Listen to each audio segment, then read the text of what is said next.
চলে আইলাম কোনো এক অজানা আলোকপুরীতে। থুকু, এদি পটুয়াখালী শিল্প বাণিজ্য মেলা। এদিকে আন্ডা পয়দা ছাওপনা সব আইয়া মেলায় হাজির। ওই দিন ভিডিওতে দেখলাম একজন রোগী আবার হাতে ক্যানোলা লইয়াও মেলায় আইছে। আমেরাই কন হ্যাঁ ভাইবে না কা, এত সব লাইটিং ফাইটিং আলোকবাতি দেখলে মানুষ কি ঠিক থাকতে পারে? মুন্ডার নিরামিষে পাবলিক ও মানুষের টানাটানি ঠেলাঠেলিতে দৌড়াইয়াছি মেলায়। আর তুলিস নে বোন, তুই এইলে 100 ভিডিও করছো, মগো একটু সুযোগ দে। একা করে 3টে বছরই আইসি পটুয়াখালী বাণিজ্য মেলায়। ফের 2 বছরে মেলার চাই এবছরে মেলায় মনে হয় বেশি জমজমাট লাগতে আছে মোর দ্বারে। আমনেগো দ্বারে কেমন লাগতেছে জানাইয়েন কমেন্ট।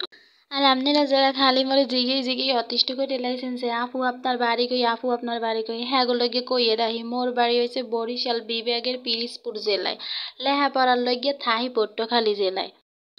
এত লাইটিং ফাইটিং দেখে চোখ দুইরে গেছে জলসাই, এখন কালা বেডা গো আশপাশে সব দেই দলা দলা, কে জানি কি র্যাশ খাইয়ে যাইতে আসি মই। এই কথা শুন আম্মেরা আবার কেউ কান্দাকাটি করে না সিরিয়াসলি নিয়ে। আগে বাড়ির বুড়া বুড়ি কোদারে শুনতাম খালি সহি জুনিক দেয়, এখন দেই মুই এই লাইটিং ফাইটিং থেকে মোর সহি মুই জুনিক দেওয়া শুরু করছি। দেখছো এটারে আবার কয় কি আয়, এ আবার কেমন সাজে যাইয়ে দেখে লইছেন ওকুলে আবার কি হইতে আছে, গান বাজনা তো বেমাক কইতে আছে।